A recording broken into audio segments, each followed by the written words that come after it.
마가복음 5장 1절에서 20절입니다.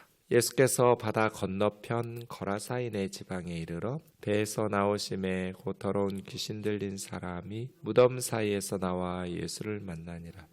그 사람은 무덤 사이에 거처하는데 이제는 아무도 그를 쇠사슬로도 맬 수 없게 되었으니 이는 여러 번 고랑과 쇠사슬에 매었어도 쇠사슬을 끊고 고랑을 깨뜨렸음이러라. 그리하여 아무도 그를 제어할 힘이 없는지라. 밤낮 무덤 사이에서나 산에서나 늘 소리 지르며 돌로 자기 몸을 해치고 있었더라. 그가 멀리서 예수를 보고 달려와 절하며 큰 소리로 부르짖어 이르되 지극히 높으신 하나님의 아들 예수여, 나와 당신이 무슨 상관이 있나이까? 원하건대 하나님 앞에 맹세하고 나를 괴롭히지 마옵소서 하니, 이는 예수께서 이미 그에게 이르시기를 더러운 귀신아 그 사람에게서 나오라 하셨습니다. 이에 물으시되 내 이름이 무엇이냐? 이르되 내 이름은 군대니 우리가 많음이니이다 하고 자기를 그 지방에서 내보내지 마시기를 간구하더니 마침 거기 돼지의 큰 떼가 산 곁에서 먹고 있는지라. 이에 간구하여 이르시되 우리를 돼지에게로 보내어 들어가게 하소서 하니 허락하신대 더러운 귀신들이 나와서 돼지에게로 들어가매 거의 2,000마리 되는 떼가 바다를 향하여 비탈로 내리달아 바다에서 몰사하거늘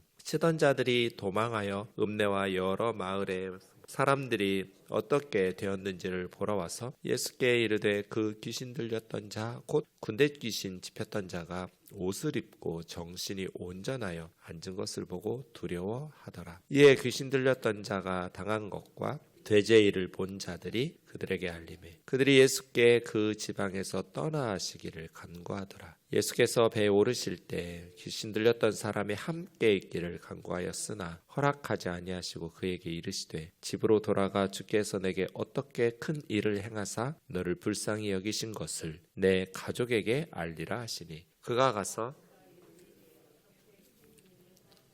데가볼리에 전파하니 모든 사람이 놀랍게 여기더라. 아멘. 오늘 본문에 보면 부정한 것으로 가득한 것을 알 수 있습니다. 유대인들이 본문을 읽을 때 굉장히 인상을 찌푸리는 단어들이 많이 나왔을 겁니다. 우선 거라사라는 지역 자체가 이방인 도시입니다. 20절에 보면 데가볼리라는 단어가 나오는데 데가볼리는 데카폴리스입니다. 데카는 숫자 10이라는 뜻이고요. 폴리스는 도시라는 뜻이니까 데가볼리는 10개의 도시, 그런 단어입니다. 데카폴리스. 이 데가볼리는 요단강 동쪽에 있는 10개의 헬라화된 도시들입니다. 이방 도시예요. 이 도시에서 돼지를 2,000마리나 되는 돼지가 바다에 몰사한 것은 이방 지역, 이방 사람들의 문화죠. 돼지는 부정한 동물이기 때문에 유대인들은 먹지도 못하고 제사로 하나님께 드리지도 못해요. 그러니까 이방 도시에 돼지도 2,000마리나 되는 부정한 동물에 더더군다나 무덤, 시체가 있는 무덤은 부정한 곳이에요. 그리고 더러운 귀신, 이 다 부정한 것들이에요.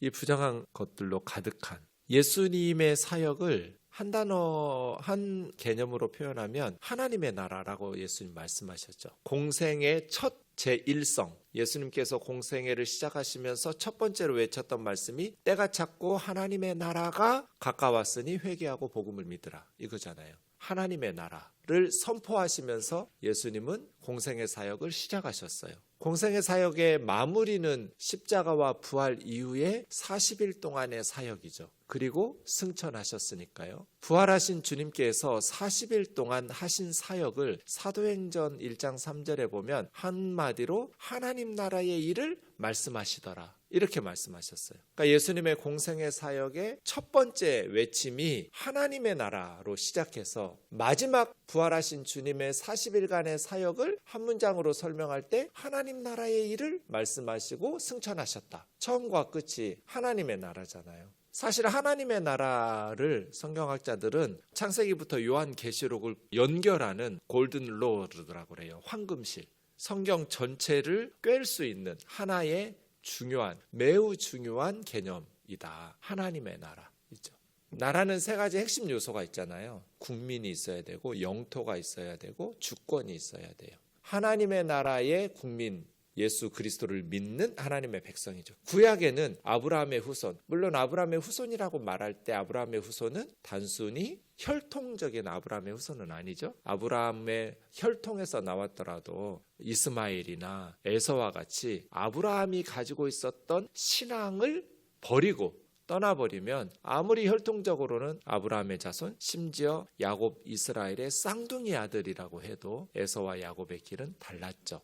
그렇게 아브라함의 자손 이스라엘이라고 말할 때 반면에 이스라엘의 혈통, 아브라함의 혈통이 아니더라도 할례 받고 하나님을 섬기면, 아브라함과 같은 믿음을 가지고 하나님을 섬기면 그가 하나님의 백성 이스라엘이 되는 거죠. 그러니까 이스라엘은 혈통 공동체가 아니라, 혈연 공동체가 아니라 할례 공동체, 신앙 공동체라고 말할 수 있어요. 출애굽할 때 중단 잡족이 함께 나와서 모세와 함께 하나님의 나라 백성이 되었죠. 시내산 언약을 통해서. 그러니까 하나님의 나라가 구약 시대에는 이스라엘이라고 말할 수 있는데, 그 이스라엘은 혈연 공동체가 아니라 할례 공동체인 신앙 공동체였다. 신약 시대에는 이제 예수 그리스도를 통해서 하나님의 나라를 선포하시고 하나님 나라 백성, 국민들을, 그게 전도고 선교죠. 초대하고 하나님 나라의 잔치에 많은 사람들을, 내 집을 채우라. 잔치 주인이신 하나님께서 종들에게 길로 산으로 들로 집집마다 다니면서 하나님 나라 잔치에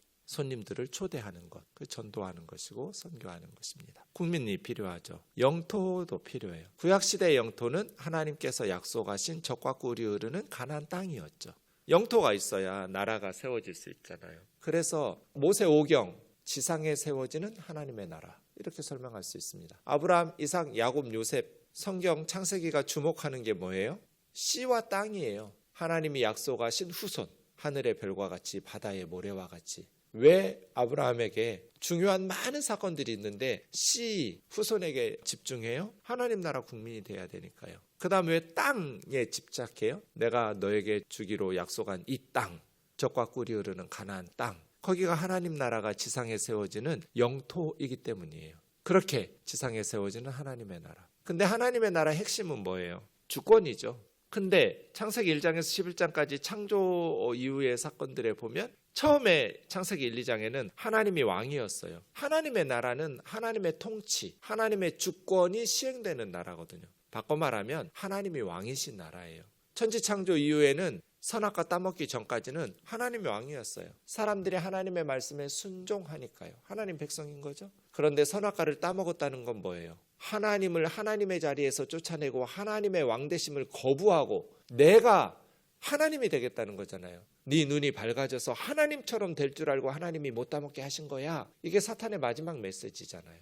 배고파서 따먹은 것이 아니라 하나님처럼 되려고 따먹은 거예요. 그게 뭐예요? 하나님을 하나님의 자리에서 쫓아내고, 이걸 성경학자들은 자기 주장하려는 의지, 셀프 어서티브 윌이라고 그래요. 자기 자신이 자기의 왕이 되고 자기 인생의 주인이 되고 자기가 자기를 다스리고 통치하고, 그러니까 하나님 거부하고 하나님 부담스러우니까 제거시키고 내가 하나님이 되고 내가 왕이 되고. 그런데 인간이 선악과 따먹고 하나님이 되고 왕이 되었어요? 아니요. 사탄의 종노릇, 죄와 사망으로 통치하는 사탄의 종노릇하게 되었어요. 그렇게 창세기 3장부터 이제 이 세상을 죄와 사망으로 지배하는 사탄의 통치 가운데 사람들이 빠져버렸어요. 예수님이 오셨어요. 예수님이 오셔서 하나님 나라의 선물을 우리에게 주셨어요. 이 말은 뭐예요? 하나님의 통치, 하나님의 왕되심을 회복시키고 드러내는 거예요. 그러려면 어떻게 해야 돼요? 사탄의 통치, 죄와 사망으로 다스리는 사탄의 왕됨을 꺾고, 지난주 평창 목사님 통해서 주신 것처럼 강한 자를 결박하고, 사탄이죠? 그래야 그 집에 들어가서 세간을 늑탈하고 사람들을 건져낼 수 있죠. 예수님께서 오늘 본문처럼 사탄의 통치에 있는 군대 귀신 집혔던 사람을 해방시키는 거죠. 사탄의 왕노릇하는 그 사탄의 노예들을 해방시켜서 하나님의 왕되심, 하나님의 나라 백성으로 회복시키는 거예요. 하나님의 하나님 되심, 하나님의 주 되시고 왕 되심, 하나님 나라의 백성으로. 하나님의 나라는 하나님이 통치하시는 나라거든요. 그 예수님의 사역이 가장 잘 드러난 곳이 오늘 본문이에요. 하나님의 나라의 선포에 가장 예수님이, 이 하나님 나라 선포는 출애굽하고도 연관 지을 수 있겠죠? 출애굽을 하나님 나라로 연관 지으면 어떻게 돼요? 이스라엘은 하나님의 백성인데 우상을 섬기는 바로가 왕이 된 거잖아요. 사탄의 통치, 사탄의 대리인 바로가 이스라엘 백성들을 통치하고 있을 때 하나님께서 출애굽은 뭐예요? 사탄의 통치로부터 해방시키는 거죠. 그래서 시내 산에서 언약을 맺고 내가 너희 하나님 되고 너희는 내 백성 되는 언약을 맺을 거냐? 예, 맺겠습니다. 그래서 십계명과 율법을 주신 것, 그건 하나님 나라 백성의 삶의 방식이죠. 언약법이에요. 십계명과 율법은 하나님의 백성들이 살아가는 하나님 나라의 통치, 공의와 사랑으로 통치하시는, 의와 생명을 주시는, 죄와 사망의 사탄의 나라에서 의와 생명으로 다스리시는, 공의와 사랑으로 통치하시는 하나님의 왕되심의 나라, 출애굽이잖아요. 그럴 때 끝까지 하나님의 백성들을 잡아가지고 왕노릇하려고 하는 바로의 600대의 철병거를 하나님께서는 홍해바다에 몰살시키셨듯이 오늘 돼지 2000마리를 바다에 몰살시키는, 이 사탄의 귀신들을 바다에 몰살시키는 게 이게 출애굽 같거든요. 오늘 본문이. 출애굽 사건은 하나님 나라 백성들을 사탄의 통치에서 해방시켜서 하나님의 백성으로 회복시킨 사건이 출애굽이듯이 오늘 본문의 이 거라사인의 광인의 사건도 모든 더러운 것들을 다 제거하고 계세요. 예수님께서 이 더러운 부정한 이방 지역에. 그럼 어떻게 말할 수 있어요? 구약의 선지자들은 메시아의 구원, 하나님의 나라의 통치를 이스라엘 백성들에게 한정시키지 않았어요. 이방인들에게도 확대시켰어요. 이사야가 그랬고 에스겔이 그랬고 예레미야도 그랬고 소선지서의 스가랴나 말라기 계속해서 선지자들은 하나님께서 메시아를 보내셔서 하나님 나라를 회복하실 때는 이스라엘과 예루살렘만 하나님의 나라로 회복되는 것이 아니라 이방인들도 하나님의 나라 백성으로 편입되면서 온 열방이 하나님을 경배하고 하나님을 섬기게 될 것이다. 지금 예수님은 데가볼리, 거라사라는 이방 지역에 가서 그곳에 사탄의 왕 된 놈이 이 뭐라고 해야 되나? 어쨌든 사탄 이놈이 왕노릇하고 있는 것이 가장 잘 드러나는 사람. 군대 귀신 집혀가지고 지 마음대로 자해하고 몸을 치고 어떤 쇠사슬로도 결박할 수도 없고 밤낮 무덤 사이를 다니면서 소리 지르고 가장 사람들을 위협하고 쓸모없는 인간 중에 하나처럼 보이는 사탄의 지배 가운데 있는 것이 가장 현저하게 드러나는 사람. 그를 만나셔서 예수님께서 강한 자를 결박하고 그 사람을 살려내고 하나님 나라 백성으로 되어서 최초의 이방인 선교사거든요. 어제 말씀드린 것처럼 예수님 큰 광풍이 일어나는 갈릴리 호수를 제자들과 함께 목숨 걸고 건너가가지고 이 한 사람 쫓아내고 다시 건너오셨어요. 그때 나 예수님과 함께 있고 싶다고 말하자 예수님께서 뭐라고 그래요? 너희 집에 가서 어떻게 하나님께서 너에게 큰일을 행하셨는지. 이게 선교사로 파송하신 거잖아요. 최초의 이방인 지역에 선교사로 파송받은 제자들은 이방인의 고을로 가지 말고 이스라엘에 잃어버린 자들에게 가라고. 아직 십자가와 부활 사건이 복음이 완결되지 않았기 때문에 공생의 사역 중에 제자들에게 고을마다 이스라엘에 전도했다면 이방 지역 데가볼리에 널리 전파해서 많은 사람들을 예수님의 통치, 하나님 나라 백성으로 만들어가는 그러한 통치 가운데로 복음을 전하는 최초의 이방인 선교사예요. 이 거라사 광인이 가장 쓸모없는 사람이었던 이 사람이 가장 중요한 사람이 되었어요. 그죠? 예수님 만나기 전에는 가장 쓸모없는 사람이었어요. 그런데 예수님을 만난 후에 물이 포도주로 변하듯이 가장 중요한 최초의 이방인 선교사로 변화되는, 우리도 똑같죠. 저 사람이 하나님 나라에 도움이 되겠어? 아니요, 그건 인간적인 생각이죠. 그러한 사람들이 예수님을 만나면 가장 쓸모있고 가장 중요한, 없어서는 안 돼 하나님 나라 일꾼이 되는 것이죠. 우리 아이들이 그렇죠. 저 녀석 언제 인간 노릇하고 저렇게 사느니 차라리 태어나지 말지 싶은 아이들이지만 포기하면 안 돼요. 예수님을 만나고 성령님께서 은혜를 베푸시면 가장 쓸모있는 인생으로 변하는 이런 하나님 나라 일꾼들 우리 너무 많이 알고 있잖아요. 그 지역 사람들이 왜 예수님을 떠나시기를 강구했을까요? 경제적 손실을 염려했기 때문이겠죠. 또 이런 사건들이 재발하고 반복되면 데가볼리 지역은 IMF 일어나는 것처럼 됐을 테니까요.